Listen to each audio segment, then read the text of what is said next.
ومن دعا بدعوته وسن بسنته وسار على نهجه إلى يوم الدين. أما بعد, my brothers and sisters, indeed, I enjoin upon you and upon myself the fear of Allah Ta'ala.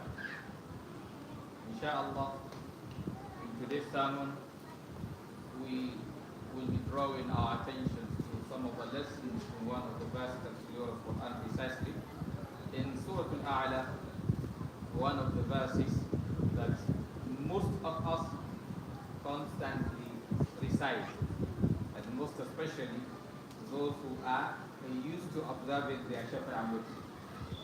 That is in that surah, that is on that verse, Allah Tabaraka wa Ta'ala is saying, قَدْ أَفْلَحَ مَنْ تَذَكَّرَ. Allah Tabaraka wa Ta'ala said, أعوذ بالله من الشيطان الرجيم, قَدْ أَفْلَحَ مَنْ تَذَكَّرَ. Allah says, certainly he is successful. Man tazakka, the one who purified himself. All of us struggle to attain success. Everybody wants to have a successful life. But unfortunately, most of us don't have the real understanding of what success is.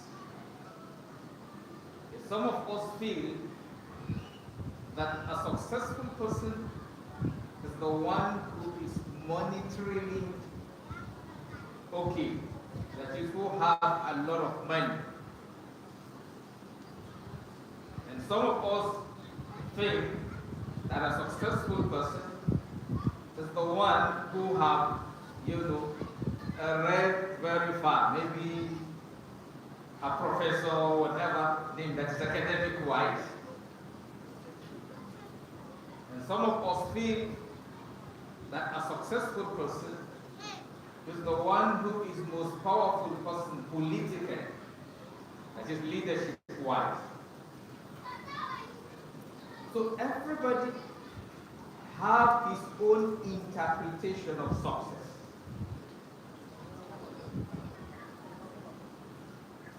But the one who can give us the real meaning of success is Allah Tabaraka wa Ta'ala. Yes, sometimes, yes, you can look at a rich person, that is somebody who is materially wealthy, as being successful. No harm, there's no harm in that.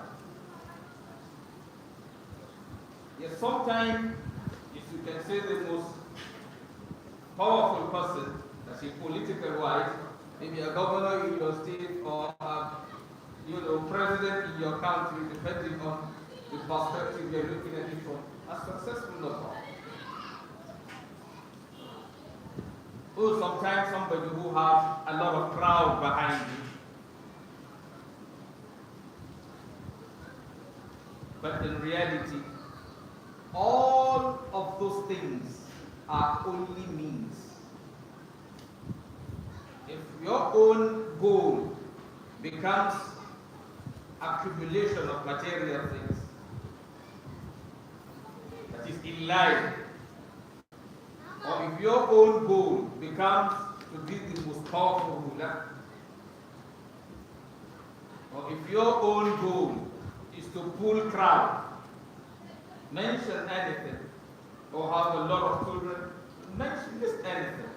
What you must understand, that if your own goal becomes those things, and if your own reason for living your life is those things, that means you've messed up yourself.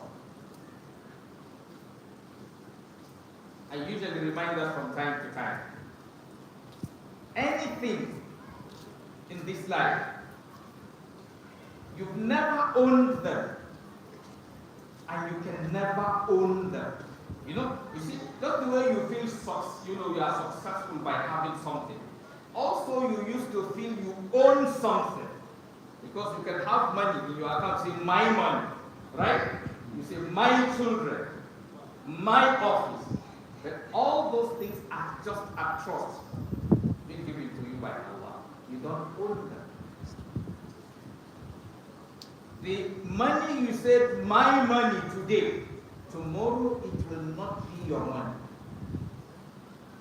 The children you say, my children today, yes, maybe you are alive, you control them. So if Allah takes you, what happens? You don't have control over them.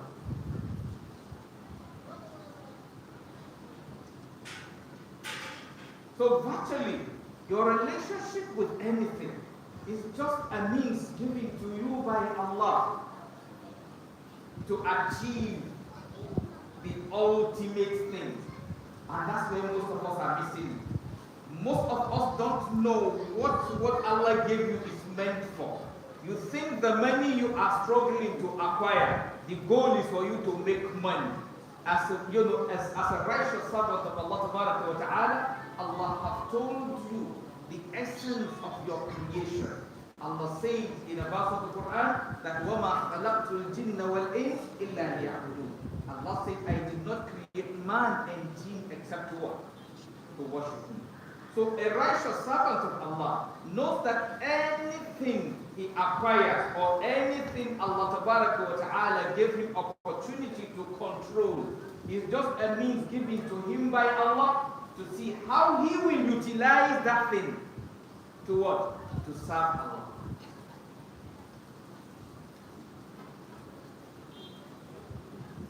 And that is why if you have wealth, you have knowledge, you have power, anything, Allah says in the verse of the Quran that وَابْتَغِ فِي مَا آتَاكَ اللَّهُ الدَّارَ الْآخِرَةَ وَلَا تَنْسَ نَصِيبَكَ مِنَ الدُّنْيَا. Then he said وَأَحْسِنْ كَمَا أَحْسَنَ اللَّهُ إِلَيْكَ وَلَا تَبْغِ الْفَسَادَ فِي الْأَرْضِ إِنَّ اللَّهَ لَا يُحِبُّ الْمُفْسِدِينَ. Allah Ta'ala says in this noble verse of the Quran that وَابْتَغِ فِي مَا آتَاكَ اللَّهُ الدَّارَ الْآخِرَةَ. Utilize whatever is being given to you by Allah. It can be wealth, it can be children, it can be wife, it can be husband, it can be office, it can be anything, even your life. That is the ultimate. That is your life. Allah Ta'ala says, utilize it. فيما آتاك الله الدار الآخرة, to build your home of the hereafter. Then he said, وَلَا تَنْسَ نَصِيبَكَ مِنَ الدُّنْيَا. Do not forget your share of the world. Then he said, وَأَحْسِنْ بِهُ كَمَا أَحْسَنَ اللَّهُ إِلَيْكَ. The way Allah Ta'ala. My brothers and sisters indeed, when we say utilize what Allah gave you to build your hereafter, we are not saying that utilize what Allah gave you to build mosque alone. You know, sometimes when you talk about building your hereafter, what most of us think is about just mosque, salah, Islamic school. No. Any good act to a Muslim is regarded.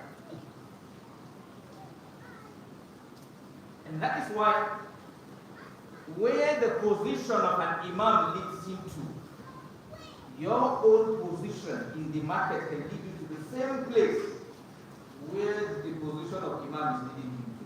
His position as imam, if he utilizes that position well, it will take him to Jannah. If he utilizes it wrongly, it will take him to hell.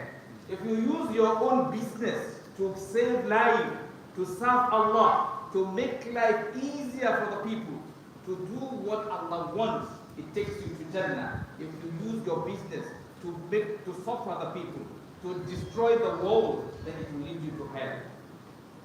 So mosque leads to Jannah, mosque also leads to hell. Salah leads to Jannah, salah leads to hell. It depends on why you observe your salah. In the Quran, in Surah Al-Ma'un, Allah Ta'ala says, فَوَيْلٌ لِلْمُصَلِّينَ. And somewhere he says, قَدْ أَفْلَحَ الْمُؤْمِنُونَ الَّذِينَ هُمْ فِي صَلَاتِهِمْ خَاشِعُونَ. So salah takes you to Jannah, salah takes you to hell. So what determines where your salah takes you to is the intention behind the salah.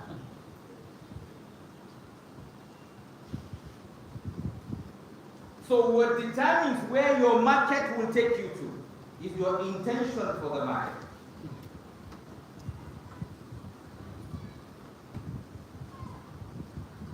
My brothers and sisters in Jesus.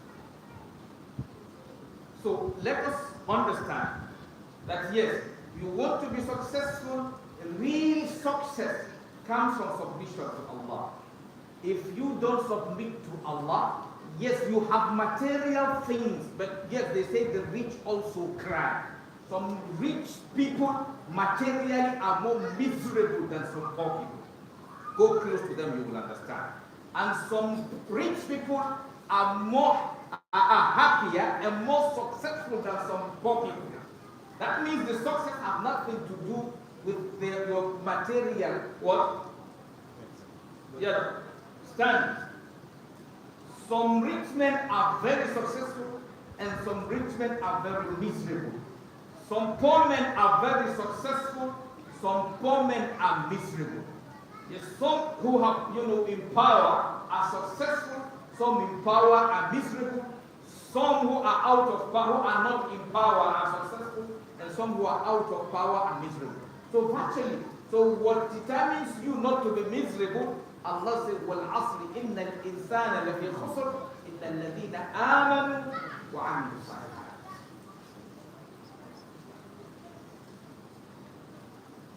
As a righteous servant of Allah, Allah gave you yardstick to know where you belong. Worldwide, check yourself. If your own activity or your activities in this life is making the world better, that means your life is taking you to Jannah. If your own activities in this world is making the world unbearable, is making the world, unlivable, then your own activity is leading you to hell, even if it is Quran. The Prophet said in the Hadith, Al-Qur'anu hujjatun laka wa alayk. He said the Quran is an evidence for you or evidence against you. So, brothers and sisters, we need to understand what Islam is all about. It's not just about salah, fasting, hajj, and zakah. Islam, those 5 things are pillars, but Islam is your entire life. And that's why Allah told you in the verse of the Quran that Ya ayyuhal ladhina amanu, O you who believe, udkhulu fis-silmi kaffa, enter into the path completely. He said, wala tattabi'u khutuwati shaytan, do not follow the path of shaytan. Why? He said, innahu lakum aduwwun mubin. Certainly to you, shaytan is a manifest enemy, it's a clear enemy.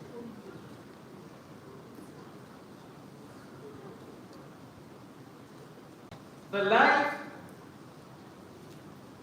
is becoming unbearable for all of us. All of us want to have a successful life, and majority of us are not ready to take to the path of success. How can you get success when you are not ready to take to that path? ترجو النجاة ولم تسلك مسالكها إن السفينة لا تمشي على يبس على اليبس. He said you want you wish success and you do not take to the path of success. They say the sheep cannot move on what? On a dry land. And I keep saying to us, my brothers and sisters, indeed, do not think there is any particular group that is responsible for the state we are in. Every group, including imams, are responsible for the state we are in. If you abuse politicians, it's because you are not a politician. If you abuse the Western world, it's because you are not part of them. If you abuse those in the market because you are not a businessman. If you abuse the elders because you are not an elder, and if you abuse the youth, it's because you are not a youth. Because there's a way Allah designed the life. Everybody have responsibility.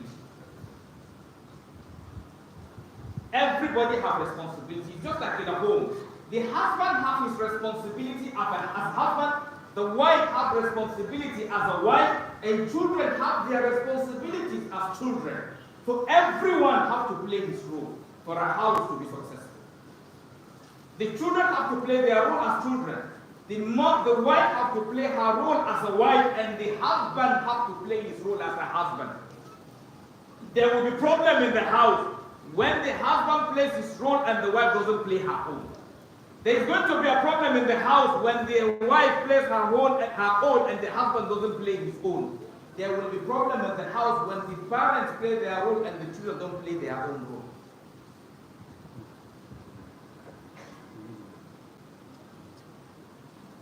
Yes, sometimes we may say certain set of people are more responsible, I agree.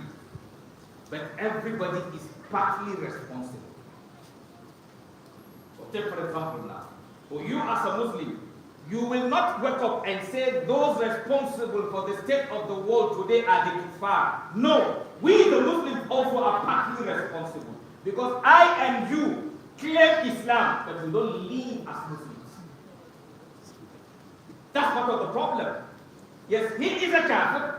He doesn't believe in Allah. So he is not living his life according to the dictates of Allah. But I and you say we are Muslims, but we are not living our life according to the dictate of the Quran. And yes, you as a Muslim, when you refuse to do what Allah expects you to do, then yes, there is going to be consequences for that action.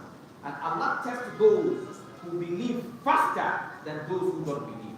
The Prophet said in the hadith, Ashaddu nasi bala, those that Allah tests most among the people, he said Al-Anbiya, the prophets, thumma salihun, then the righteous ones, and it goes according to the level of righteousness.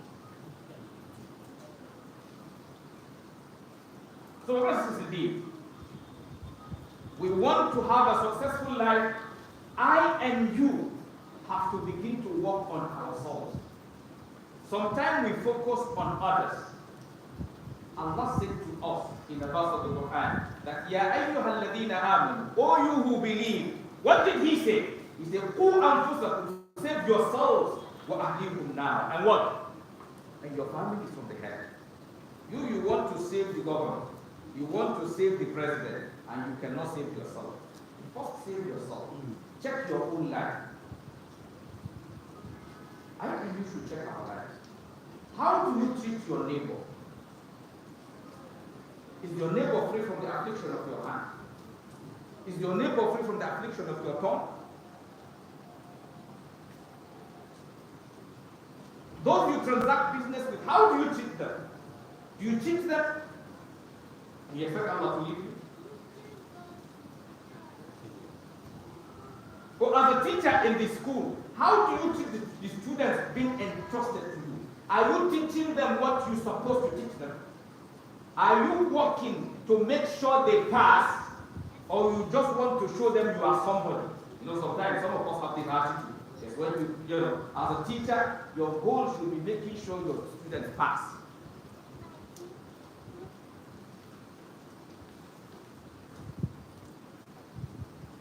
You're supposed to be like a father to them or a mother to them. Like in school, you can have a situation whereby maybe a lecturer comes into the class. And one of the things he puts into you is what? It's fear.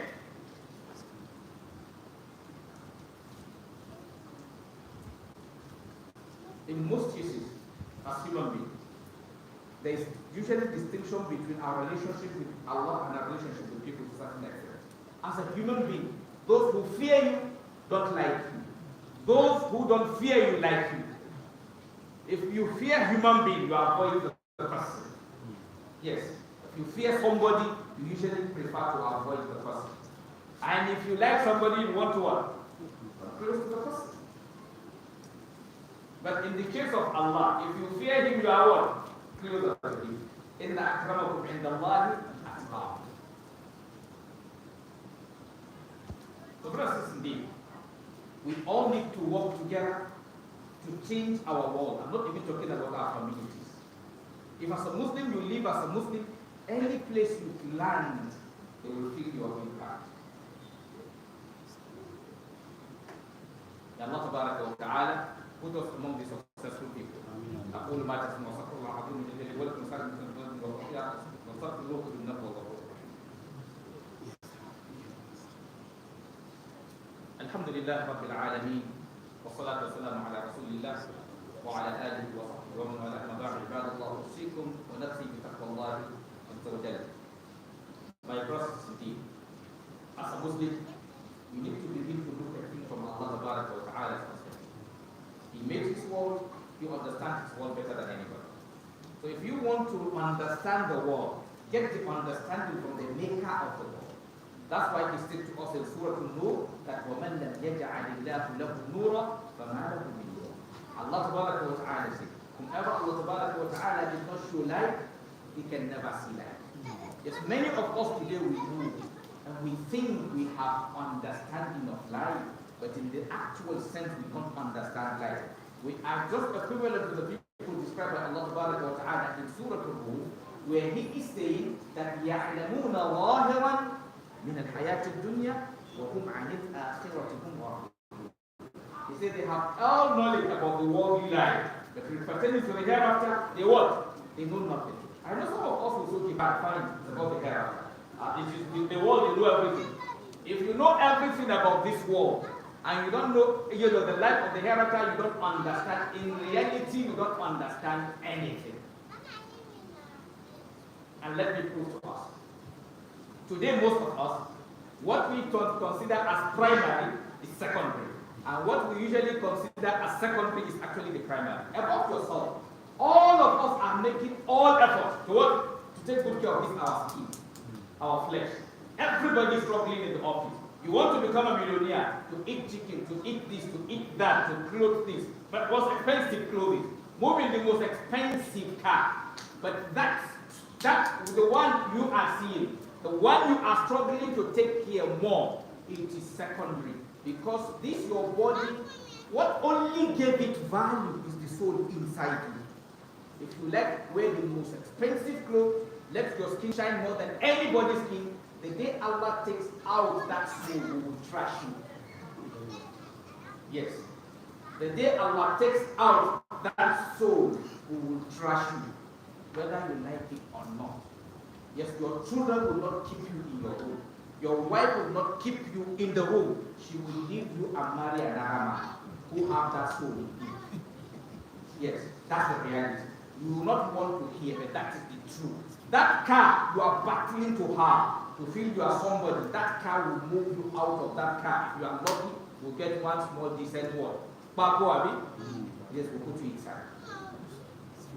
Why? Because what makes your body to have value is out of it. And that is why a sensible person is the one who works to take care of that soul. That's why Allah Tabaraka wa Ta'ala said, "Qad aflaha man tazakka."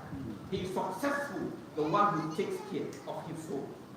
And those who take care of their soul are the only people who can make the world a better place. Because those who take care of their soul, they are those that, yes, when they come to the street, they see a nail that will puncture a tire. They will remove it from the road because they don't want that tire to got punctured. They don't even know the owner of the car that is coming to work. Take that nail. Because they will remember that the Muslims said to us, who said to us in a hadith, that imaqatul ada an al-tariq sadaqah. Those ones are those who will see orphans and save them. They will not be those who will kidnap parents, kill parents to create orphans. Those who want this skin to be smooth, who want to enjoy the skin, they are those creating orphans. They kill parents, destroy towns, because they want to what? To live the kind of life they want to live.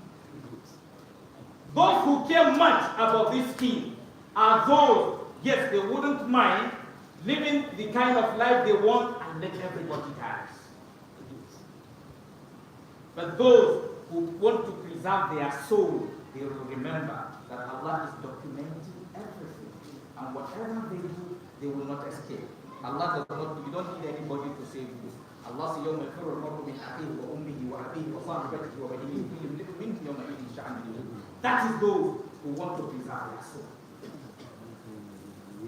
Because those who want to preserve their soul, they will take good care of their wives the way Allah commanded them. Not just because they love them, because they remember that Allah Ta'ala is documenting how they treat their wife. The wife will take care of her husband because she knows Allah is documenting how she's treating her husband. That is the difference. And that's what we are lacking. And that's what I used to say to people, technology-wise, go forward. But morally-wise, go back. Yes. We think we are advancing. Morally-wise, we are getting bankrupt.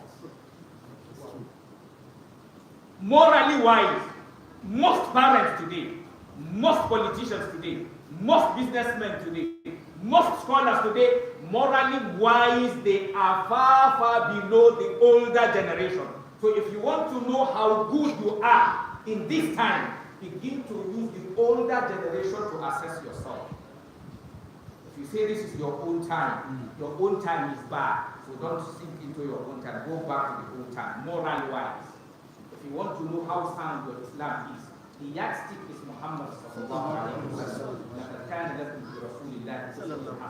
Don't take any scholar now as your role model. Take the Prophet as your role model, and you have peace. Don't take the Prophet as your role model. But majority, I know there are good scholars who are as sound as Allah expects, but they are very few. So if you want to have peace, pick the one that you don't have any doubt. That is who? Muhammad sallallahu alaihi wasallam.